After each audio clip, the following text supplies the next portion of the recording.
All right, well, hello everyone. My name is Iman Khwaja Redig.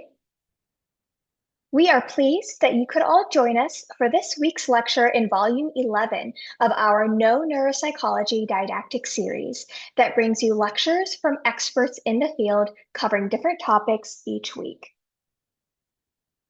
This series was created by trainees and early career neuropsychologists, including standing members of the No Neuropsychology Board, as well as members of the No Neuropsychology Committee. Before we start our lecture, one of the main goals of No Neuropsychology is to provide free, high-quality didactic content to our audiences. Every No Neuropsychology and No Neuroanatomy lecture is available on our YouTube channel. Be sure to check it out, subscribe, and like our lectures to get access to new content. Additionally, No Neuropsychology works to bring you learning and discussion questions that are provided with specific lectures content. You can access these on our website. Here are the disclaimers for the series. This training is not meant to replace formal education in neuropsychology, and the views of the speakers are their own. Questions can be submitted via the Q&A box on the lower left of your screen, and a recording of today's lecture will be provided on our website and YouTube channel later this week. Now it is my pleasure to introduce Dr. Fabian Ellie and Dr. Amanda Weisinger for today's lecture titled Diversity Factors in Neurorehabilitation Assessment. Dr. Ellie is a licensed neuropsychologist with training in rehabilitation neuropsychology. Dr. Ellie completed her doctoral training at Nova Southeastern University with focus interests in diversity and adult neuropsychology. She completed her internship at Jackson Health System, University of Miami School of Medicine in Miami, Florida. Her postdoctoral residency was at Shepherd Center, where she also gained more clinical experience in mild traumatic brain injury and spinal cord injury. She currently works at Tier Memorial Hermann as primarily an inpatient neuropsychologist, serving both inpatient acquired brain injury and spinal cord teams. Dr. Amanda Weisinger is a second-year postdoctoral neuropsychology fellow at Tier Memorial Hermann in Houston, Texas. She completed her APA-accredited predoctoral internship on the neuropsychology track at the University of Florida Health Science Center and received her doctorate from the Chicago School of Professional Psychology Chicago campus. Dr. Weisinger's clinical interests include neuropsychological assessment of adults and older adults with acquired brain injury, including TBI and stroke, and/or other neurological illnesses such as epilepsy and brain tumors. She also has interest in rehabilitation psychology, adjustment to injury-related disability, and cognitive rehabilitation interventions. Her research interests include improving participation, outcomes, and quality of life for people living with acquired injuries, as well as understanding the efficacy of cognitive rehabilitation interventions as treatments for cognitive dysfunction following various neurological conditions. With that, we are so excited to have this presentation. I'm going to go ahead and turn it over to our incredible presenters. Thanks so much. Give me just a moment to share my slides.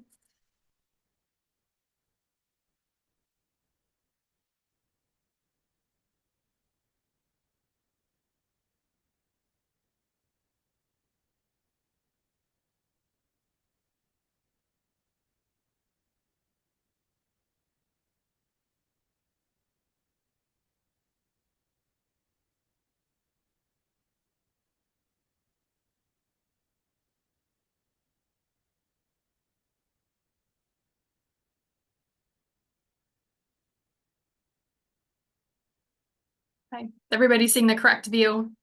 Yes, they look great.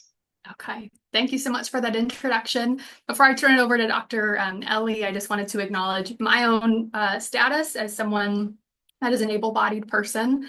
I recognize that my experience I'm going to be sharing today and talking about does not reflect the lived reality of someone that experiences disability.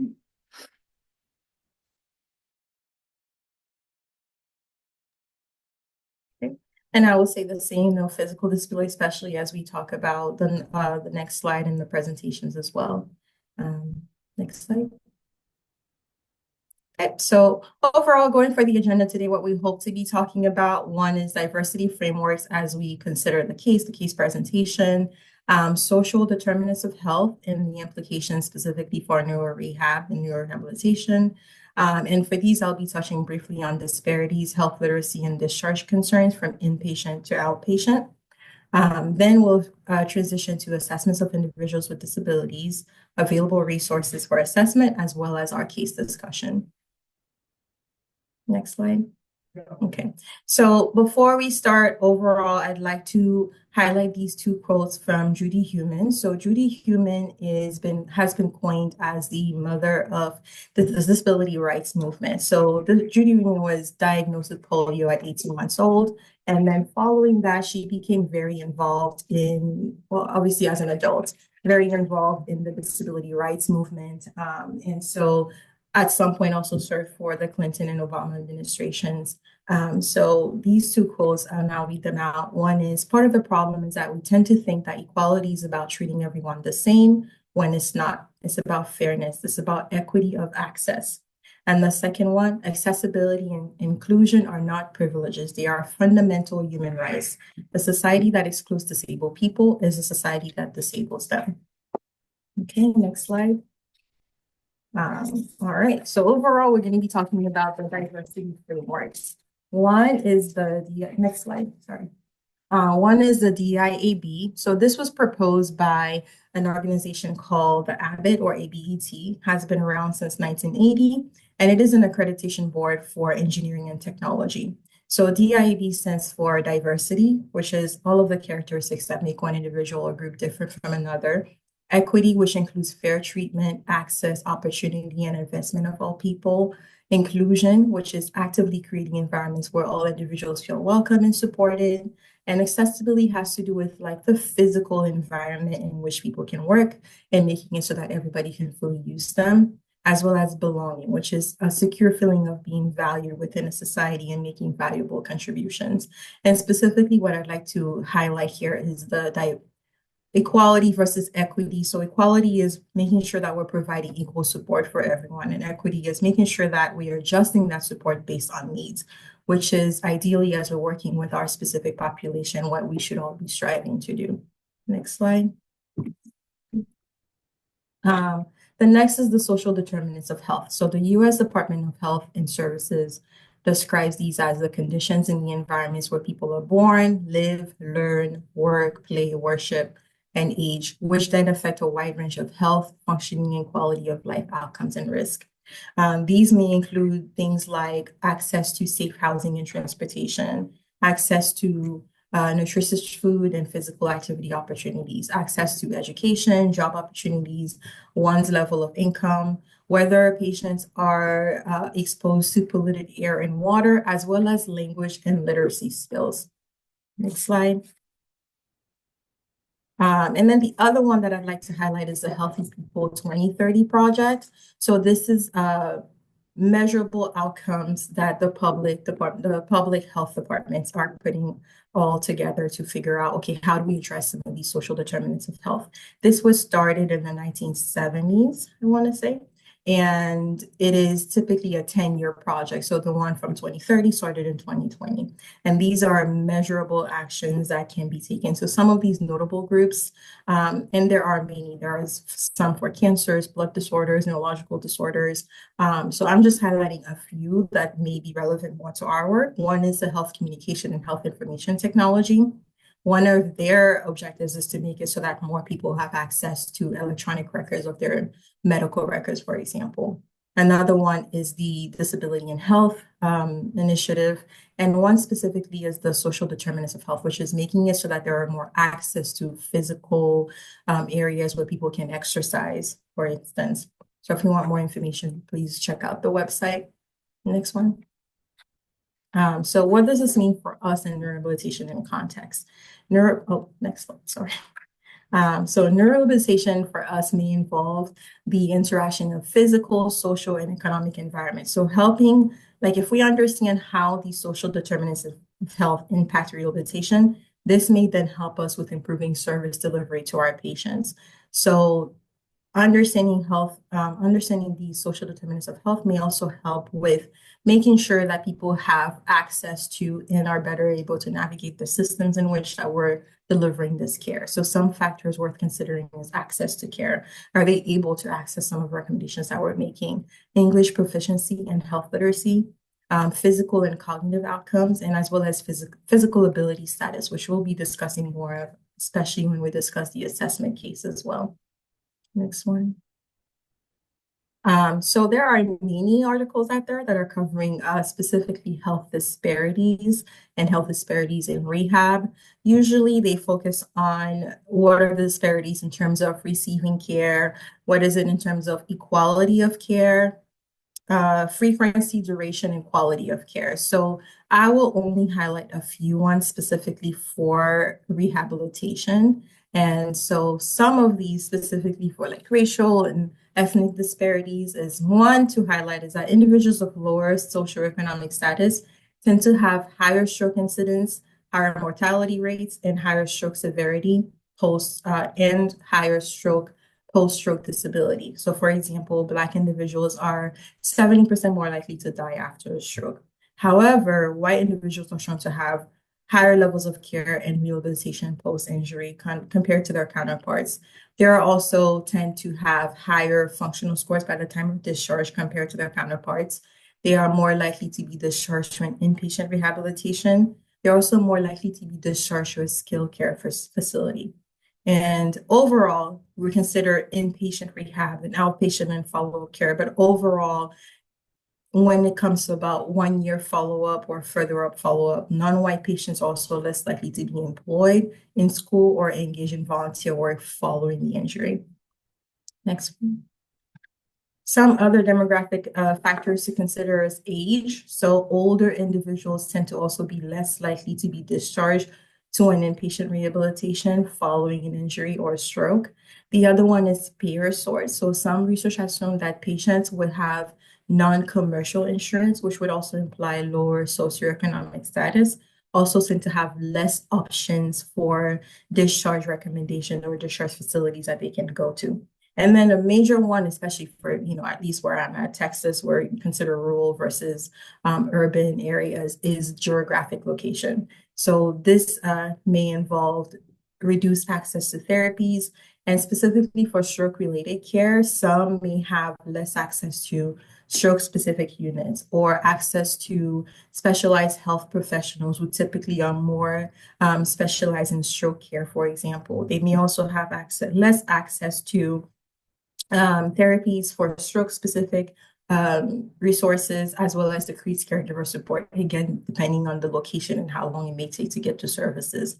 So then transportation also becomes a barrier. Greater distance to care also means greater distance to follow-up cares, and also means then less follow-up care visits. And the other one to consider is social support. This is going to look very different, say, for example, with someone who has extensive social support outpatient versus someone who may be living alone and they're their primary source of income and their sole, and they have no other guardians to help. Next one. So the other consideration is health literacy and patient education or level of education.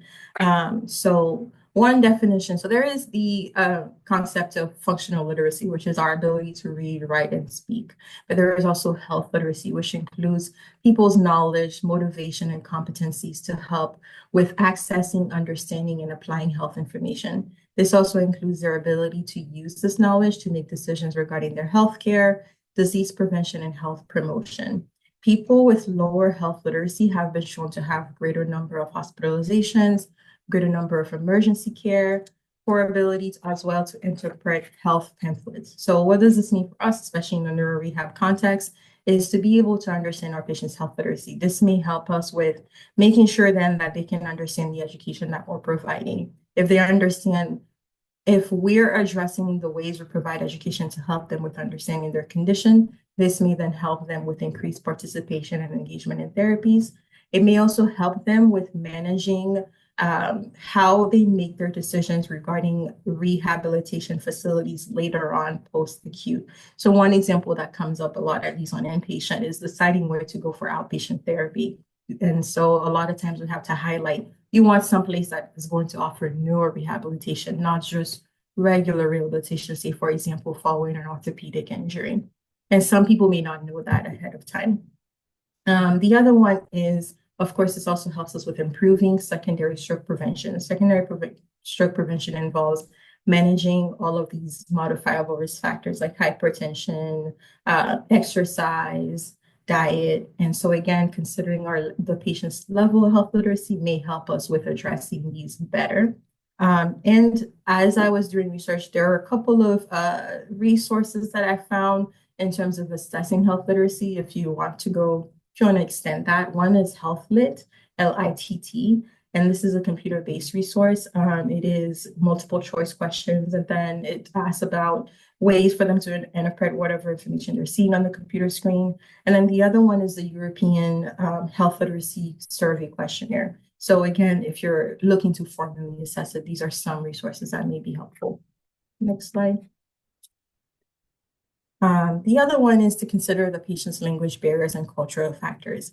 So far, I've not worked in one hospital or any hospital where all of my patients only spoke English. I've had many non-English speaking patients. And overall, in the neurorehabilitation world, non-English speaking patients have been shown to have lower functional scores throughout their inpatient stay compared to English speaking patients.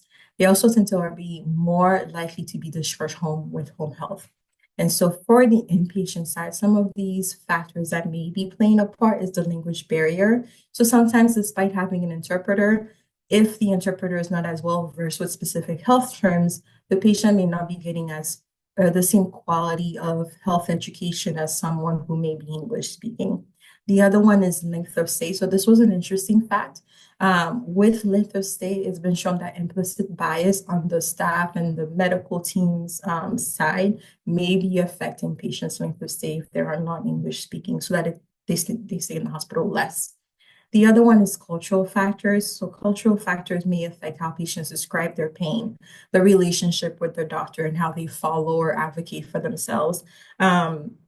It may also impact how they interact with their own support system. Are they relying more on them for help or less? Are they more present or less present? So all of these are factors to consider. Some are also more cultural stigma about physical disability. That may also play a part as well. Next slide. So in terms of considerations then for providing education, one is consider the health literacy and beliefs about their illness when discussing or providing education to patients. Consider the level of education. Higher level of education may imply, though not always, it may imply higher level of health literacy. Cognitive functioning, so things like attention, processing speed, memory, these may also play a part as well. The other one is consider the level of education that the written materials or even the aids that you're providing are in. So typically average American reads at an 8th grade reading level. However, a lot of the paper articles that we provide to patients are written above that level in online resources, sometimes around the 10th grade level. The American Medical Association suggests keeping that information at a 6th grade level to be more accessible. The other key takeaways is less complex language overall, again, considering potentially cognitive functioning of our patients and cognitive deficits, using more visual aids, and also providing access to paper resources that they can always then go back to. And there are some online resources if you're curious about the health literacy or really just a grade level of the information you're providing regardless of patient's health literacy. There are some resources that you can use online that will tell you what that reading level is. So one is Hemingway Editor and then the other one is Readable. There's a few other, but these are the only ones that I'm highlighting. Next one. And then again, because I'm inpatient, most of the time I am outpatient about 1 day a week. Some of considerations are also more really considering inpatient discharge and continued care. One is let us consider the access to outpatient care and community-based resources. And post-COVID or during COVID and then post-COVID, telehealth has been a big resource for helping with providing information to patients who may have less access to community-based resources. Of course, with those, there's also barriers. One is internet access. And for our patients who may still have cognitive difficulties, this may also include increased use of caregiver assistance. So as of right now, it is not being considered as a complete replacement of rehabilitation services for those patients who have less access due to like rural locations, but more as a supplementary tool to hopefully help decrease the amount of times they have to travel really far. So things that it can be used for is providing education, helping with monitoring of home exercise programs, and also helping with monitoring all of these new routines that a patient may have to implement following discharge. These may include medication management, making sure that they're following up with their follow-up appointments, making sure that they're, again, incorporating exercise into their daily activities. So as of right now, again, not a replacement, but more of a supplementary tool for rehabilitation. And overall, even though, again, this is mostly thinking about the inpatient discharge, I see from inpatient to outpatient, this still makes it that impactful on service delivery. So sometimes there are recommendations we provide on the inpatient side that by the time I see them outpatient, the patient has not been able to follow up on those simply, again, because of that access to care or barriers to getting there. So things like follow-up for psychology resources or following up with neurology. I've had one patient that definitely needed to follow up and wasn't able to. Or again, some of these recommendations that we make following assessments. So overall, consider the social determinants of health, regardless of inpatient or outpatient, and the feasibility of the recommendations that we're making, assessment or non-assessment. And Dr. Weisinger will also be speaking more about the assessment piece of it. Next slide.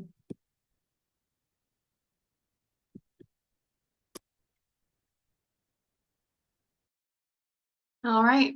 Thank you, Dr. Ellie, for that background information. We're going to transition now into speaking a bit more about the actual assessment of individuals with disability. I'll touch on a little bit of how this is applicable both for inpatient and outpatient settings. As Dr. Ellie mentioned here at TIER, we do assessment both inpatient and outpatient.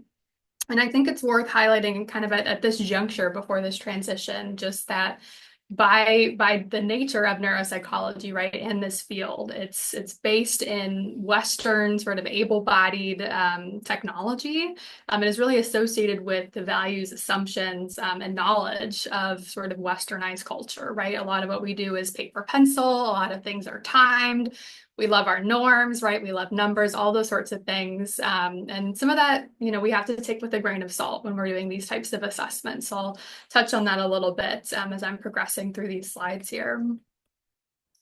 So talking about assessment of people with disabilities and how that's pertinent to the field of neuropsychology is important because people with disabilities comprise about 19% of the US population. That's about 50 million people.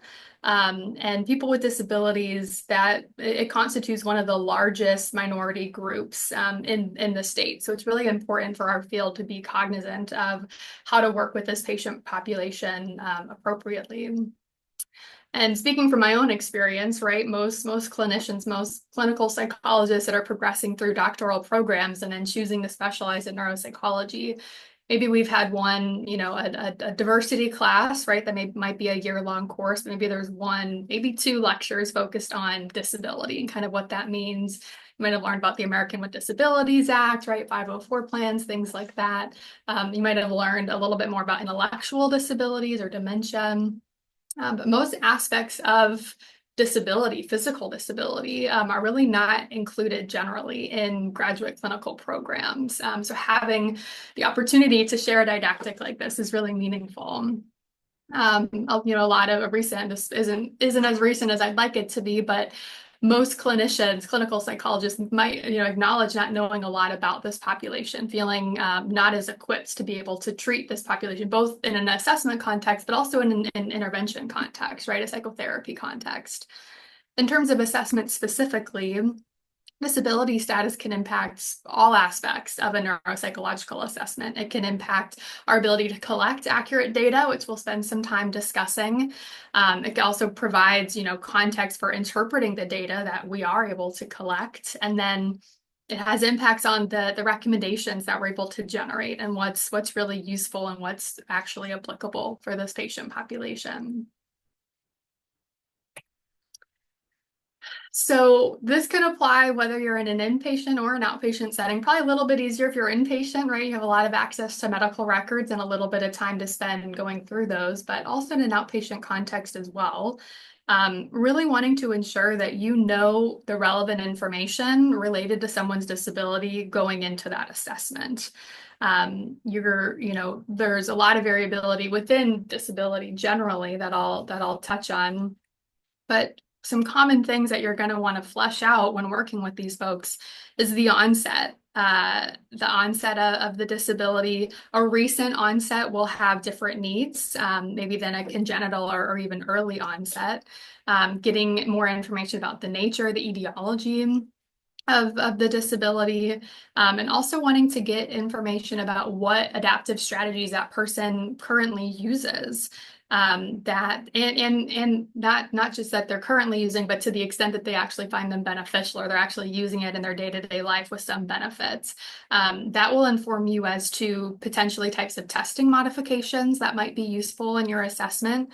So wanting to get that information as best you can heading into the assessment before the patient is even coming into your office. And part of that assessment preparation also involves, thinking about your own presumptions and attitudes, right? We're all coming in with our own belief system and experiences that we've had and kind of how that colors the way that we think about certain experiences that people might have had. So it's important for clinicians to not make assumptions about someone's disability, what that means for them, and what likely effects that disability is having on that person.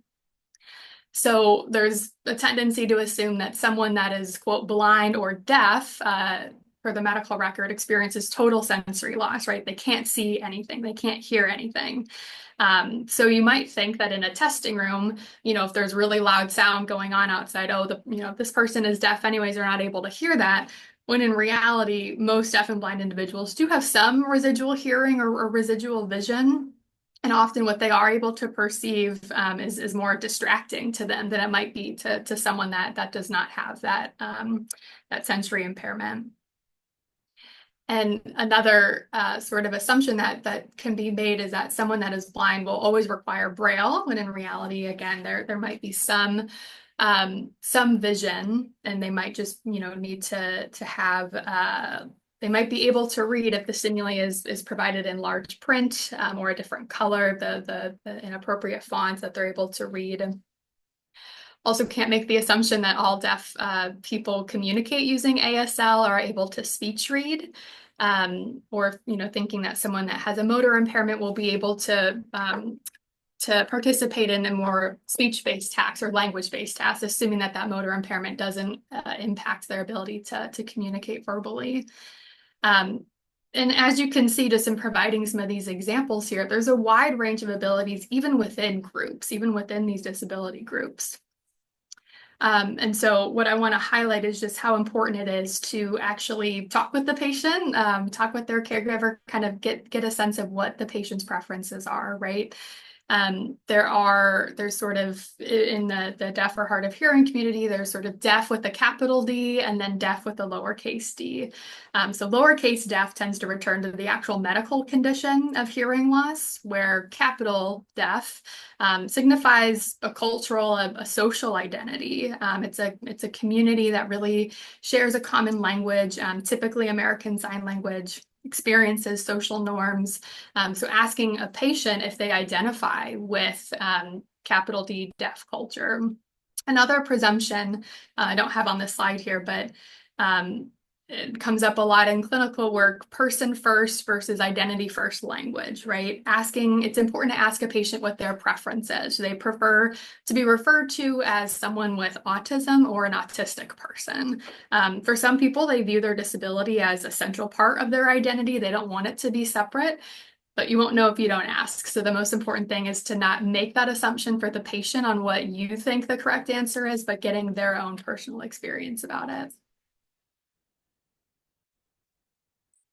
Talking a bit about accommodations, this again is dependent on the nature and extent of someone's impairment. Potentially, we'll talk a little bit about ways to make some of these accommodations on tests, but at times you are able to administer tests that require a motor response in oral fashion to get the data that you need. Accommodations are also important in terms of making your actual testing environment, your office, materials physically accessible. Maybe you need larger rooms or larger, spaces for wheelchair users or people that use wheelchairs to get in and out of the space. Having a table that's able to rise and lower to accommodate a wheelchair. Specific lighting arrangements for people that have low vision or some sort of visual limitation. All these accommodations are also kind of getting at that concept that Dr. Ellie mentioned earlier about belonging when we're thinking about DEI/AB. Belonging can also mean in this context really creating an inclusive atmosphere where all patients feel safe, they feel cared for, they feel respected, regardless of complex medical needs and accommodations that they might require. And as I had mentioned before, the modifications and accommodations that you find in your assessment to be effective with that person can then inform recommendations.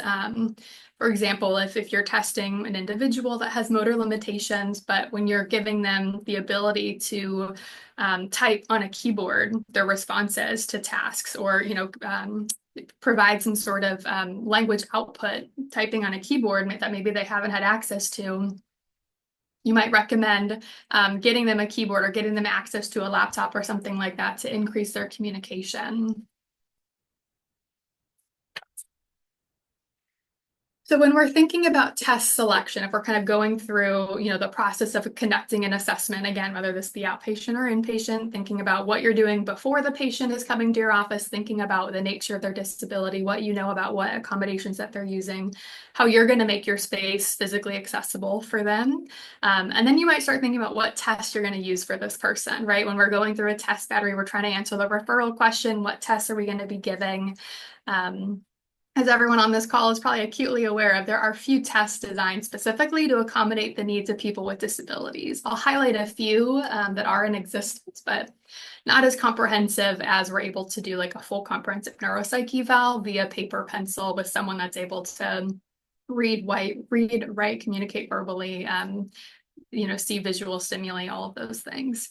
So oftentimes clinicians in rehabilitation settings, we're getting really creative and we're using measures that are available and making accommodations or making modifications, and then just having to address the limitations that we're making in our reports. And as I'm going through the case example, I'll show some sample verbiage that I was able to use in that situation. And what this requires is a really astute understanding of the tests that you're using and what specific demands are of each of those tasks, and being able to differentiate what is the effect of someone's disability versus what the test is actually measuring. And are you able to get a good assessment? If you're able to modify a measure in some way, are you still testing what you want to be testing? Are you still getting the information that you need to get?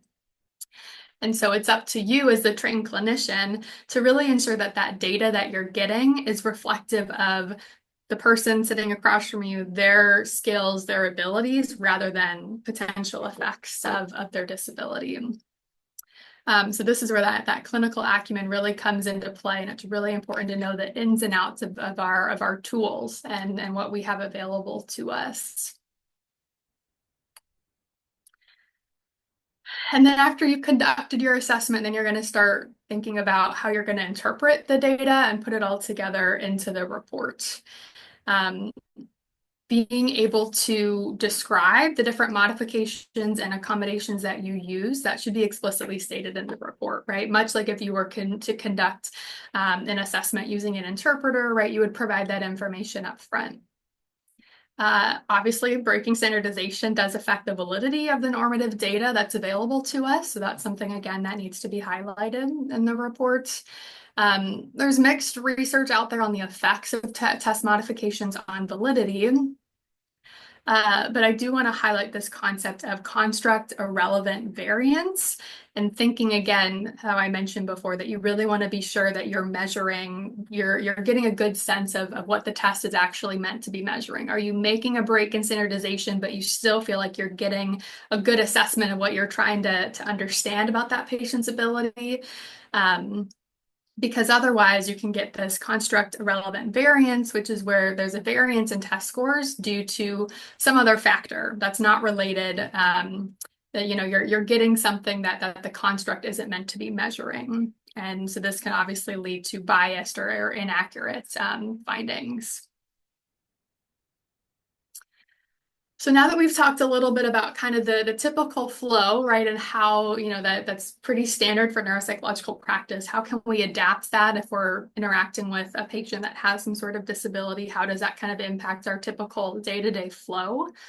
There are some resources that I want to highlight for conducting assessments with this population.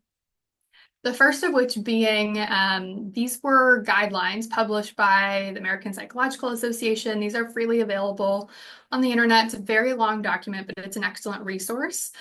These were republished in 2022. They actually were an update on what was originally published in 2011.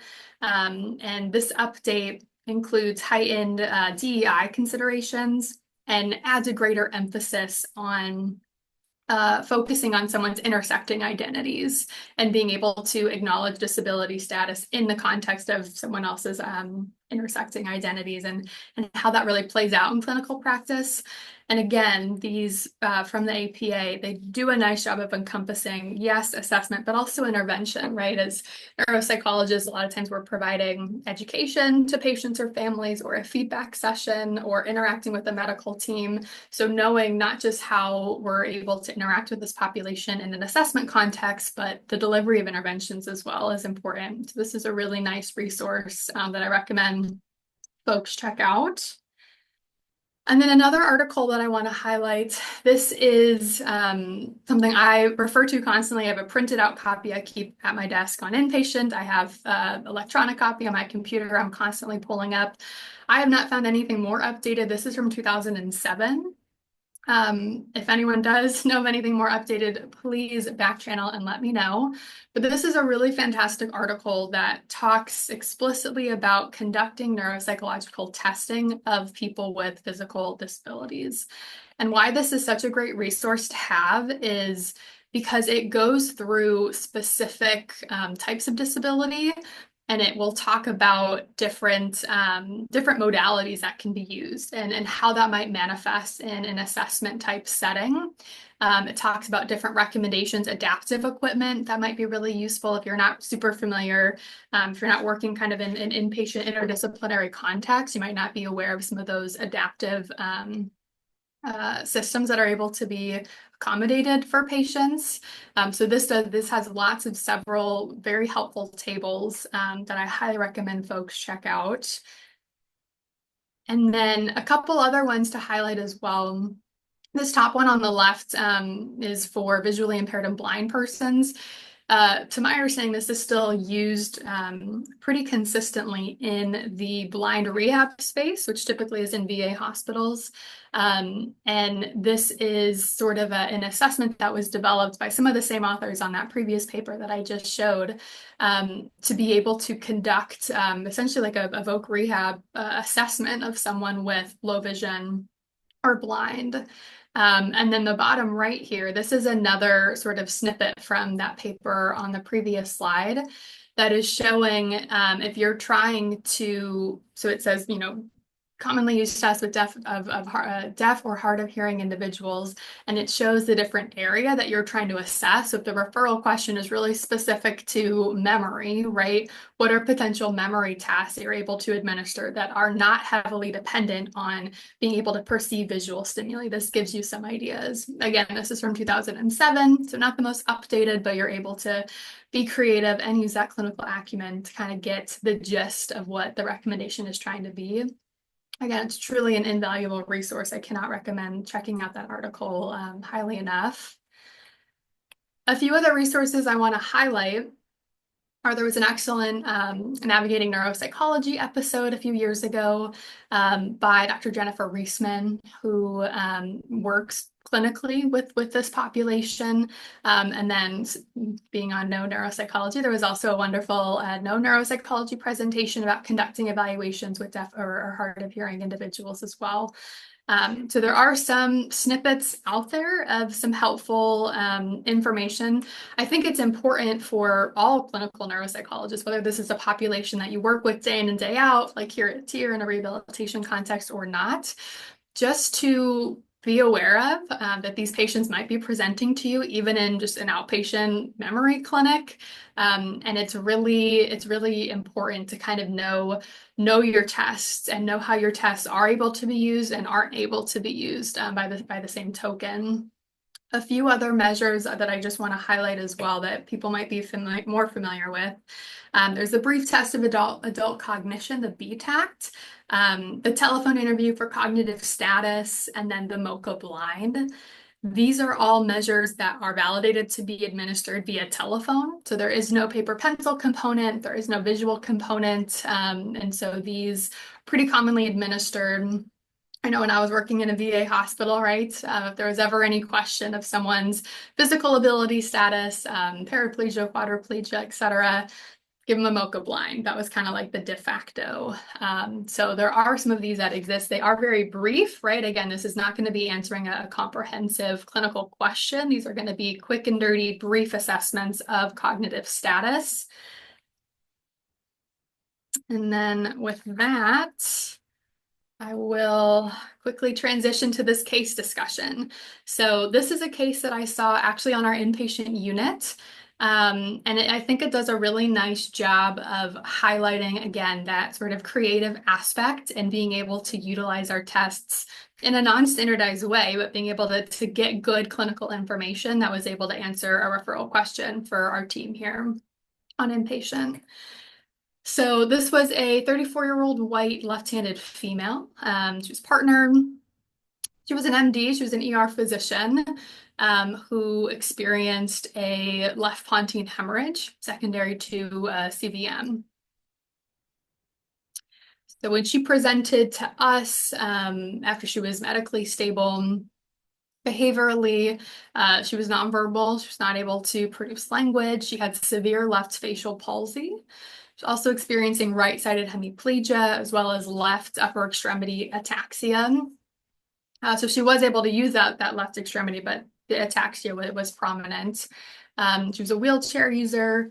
This is actually pretty remarkable. So she actually taught herself within like 2 or 3 weeks after her injury, the entire alphabet in American Sign Language. So she was communicating with her partner and with her medical team using her left hand that she was still able to have functional use of to fingerspell in American Sign Language. So that was her preferred method of communication.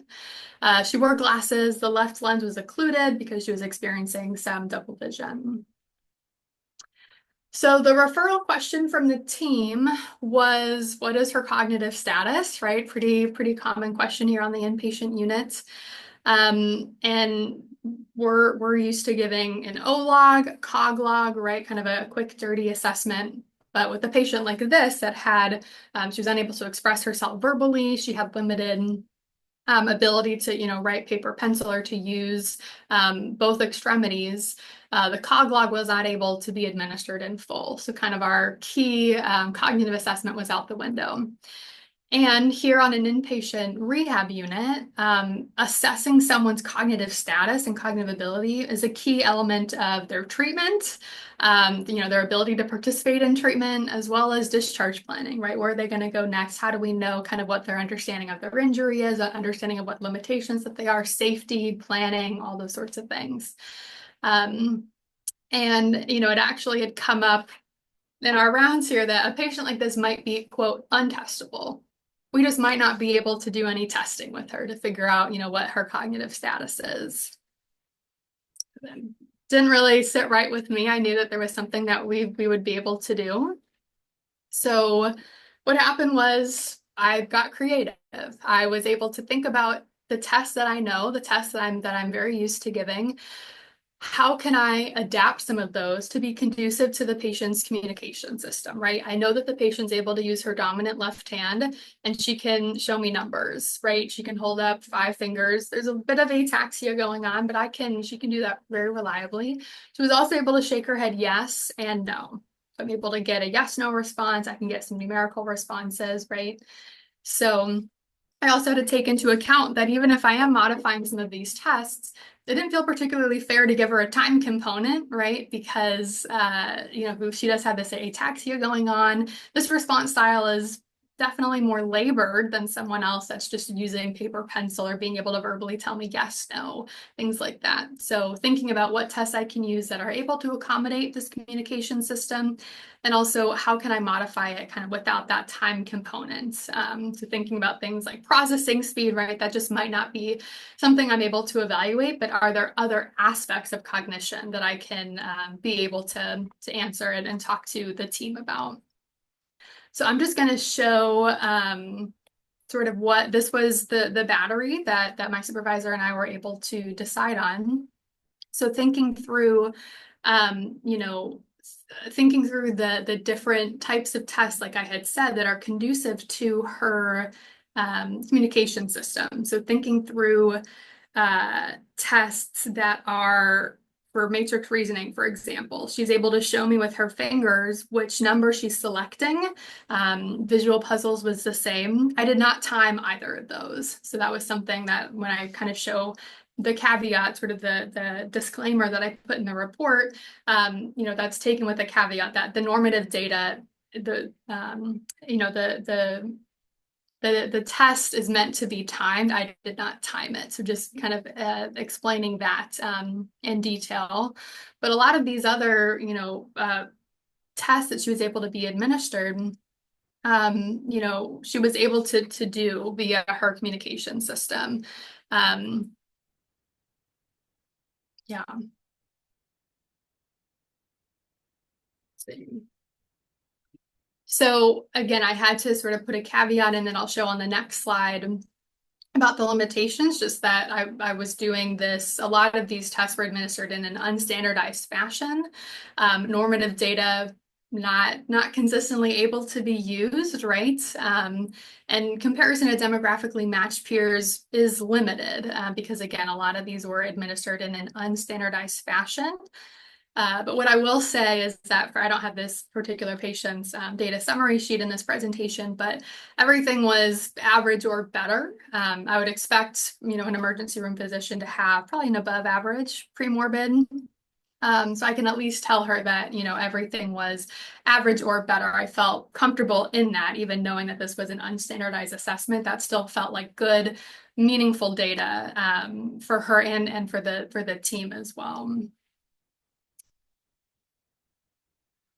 So this is what I had put in the report, being able to describe the fact that I administered a lot of these, again, standardization protocols, again, being untimed, that she was holding up certain numbers of fingers with her left hand, that, I can't rule out completely that more cumbersome response method had on her performances, especially, right, the Wisconsin card sort, you're thinking just kind of keep track in our head.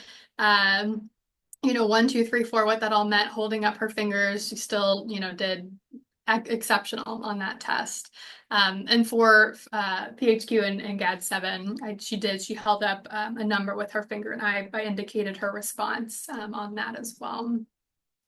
So just showing again how, I was able to get data that I felt, confident in and was meaningful to the patient and to her medical team.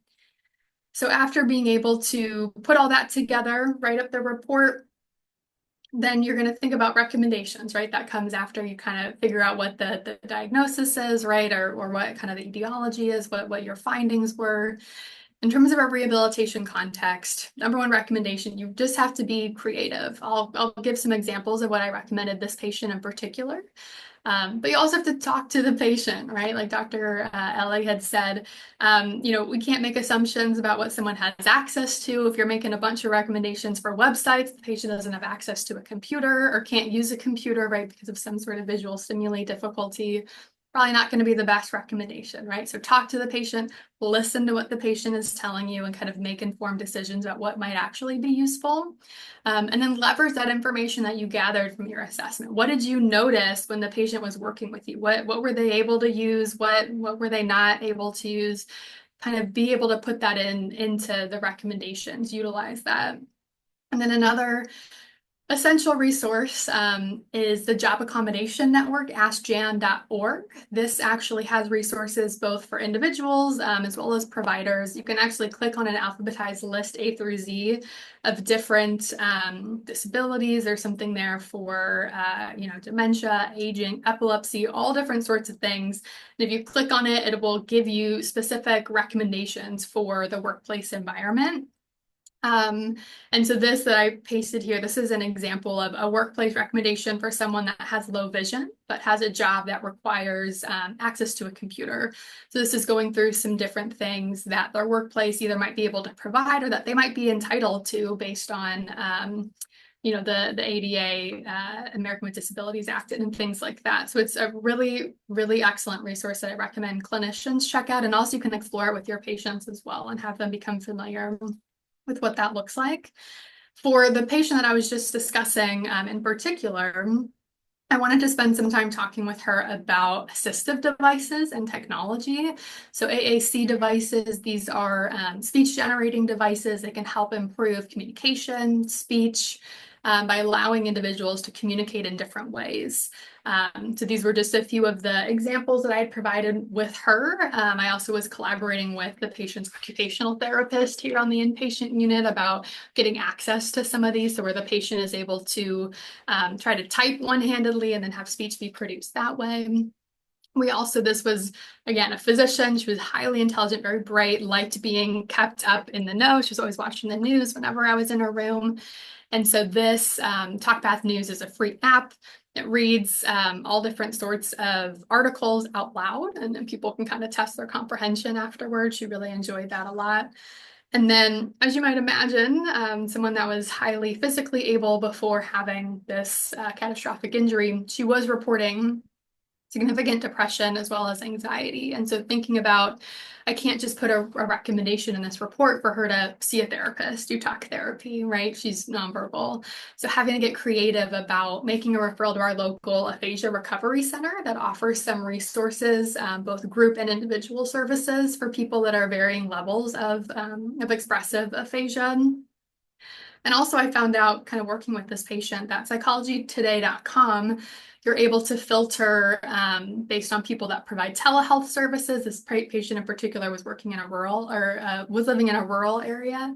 And you can also filter therapists that are fluent in American Sign Language. So this patient that was her preferred method of communication after her injury. So being able to connect her with a therapist that she was able to actually communicate with.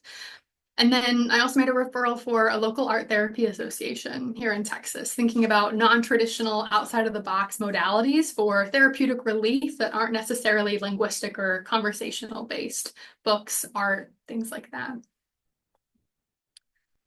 So I want to wrap up here so we have some time for questions. So just a couple of final thoughts before I'll turn it back to Dr. Ellie. Just kind of considering those general frameworks, right? Diversity, equity, inclusion, as well as accessibility and belonging when we're thinking about patients in a neurorehabilitation context, as well as social determinants of health, something that we're always thinking about in a neuropsychology context, but how that's specifically applicable to rehabilitation patients.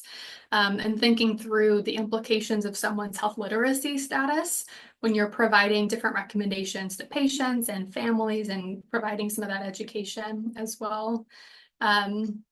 Hopefully I've convinced you that patients with physical limitations are not untestable.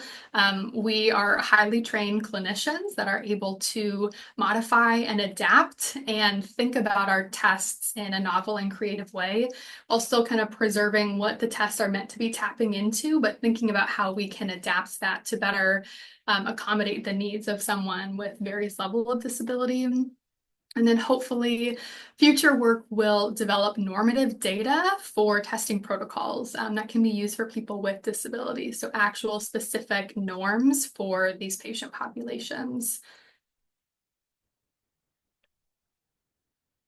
Thank you, Dr. Weisinger. So overall, as Dr. Weisinger just explained, there are many, very many ways for us to address, especially the physical disabilities of our patients, especially as we consider assessment. I know earlier, sorry, one second.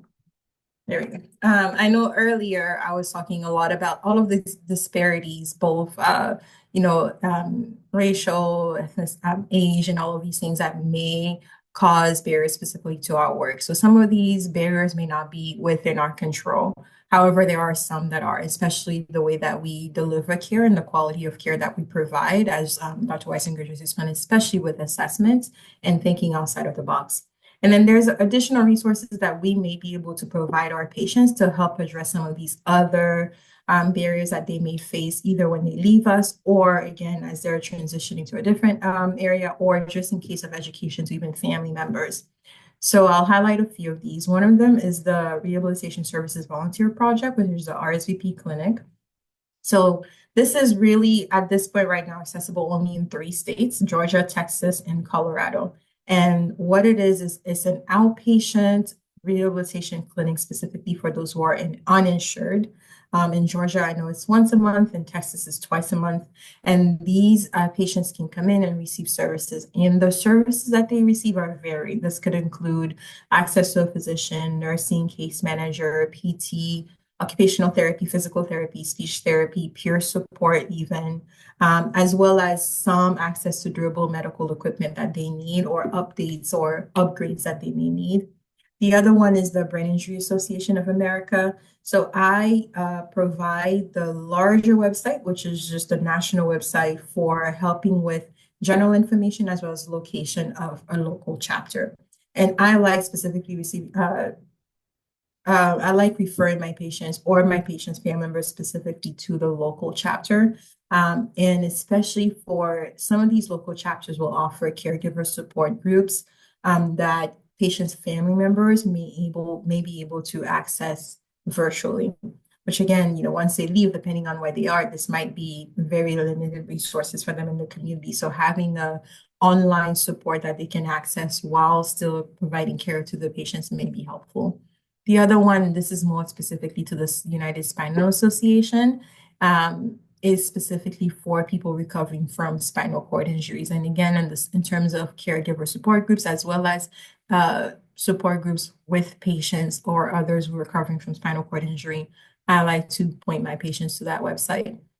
And lastly, this one we should all be familiar with is the Model Systems website, specifically for providing education regarding a wide variety of topics related to brain injury, spinal cord injury, and stroke.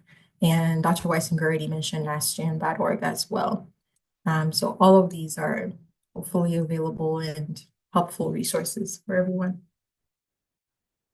Slide. And thank you all.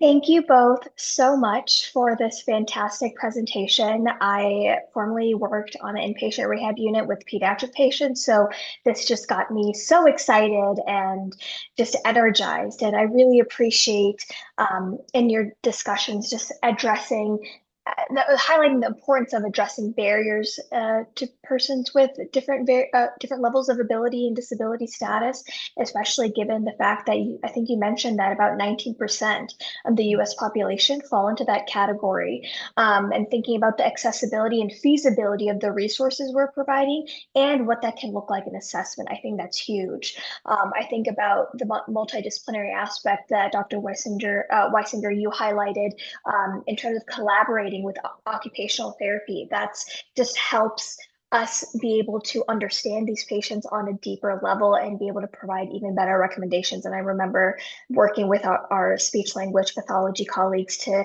help with communication and things of that sort. So this was just such a dynamic, comprehensive, detailed presentation. And we're so grateful to you both for presenting on this topic. We have some questions for you all as well, of course. And, in terms of how patients present, their different backgrounds that they're coming from, their specific lived experiences. We're wondering what some beliefs that patients might have about their injury or about rehab or recovery that you've had to consider in your conceptualization and maybe while you're testing them and giving them the results? What kinds of things have come up and how have you navigated those discussions? You want to go first, Oliver? Um, I'll go first. So for me, outside of the patients themselves, what I've been encountering, especially on the inpatient side, is not just beliefs about health systems and their recovery and what's happened, but also how the family gets involved in their care. So one, for example, is in terms of belief specifically, you have sometimes a patient that might come in and say, well, I had this stroke because of one specific incident and I was really highly stressed, and then all of a sudden this happened. And so sometimes providing education that maybe there were other health factors that were either being managed or not being managed that also played a part into this, as opposed to just a one-time incident. Because then what does that mean for, say, for example, secondary stroke prevention? If we only believe that it's just one specific incident. The other one is specifically again for caregivers and their involvement. Sometimes, depending on the culture, if you run into stigma about physical disabilities, that may pose a barrier to then the patient's involvement in, say, like social activities. The Mm. tendency may be to just keep them at home until they recover or until they become normal again, which may not be, it may be a new normal. So then what does that mean for that patient's mental health, socialization, and overall recovery as we think it, or as we think of rehabilitation? And another one is sometimes also, again, that family involvement, even on inpatient, because ideally what we'd like to foster is a sense of independence as much as possible, as safely as possible. Some family members do not allow as much of that as maybe they could. Maybe they tend to be overprotective, or maybe again, it's almost like they embrace the caregiving role a little too soon and a little too much. So, and sometimes there are cultural factors that play a part into that. How much are they being helpful to, or again, sometimes even just doing certain things that the patient is actually able to do, and having to kind of step in and say, it's not that we don't want you to be helpful, but also we also don't want you to be a barrier as well. And so it is a little tricky every now and then to navigate those conversations.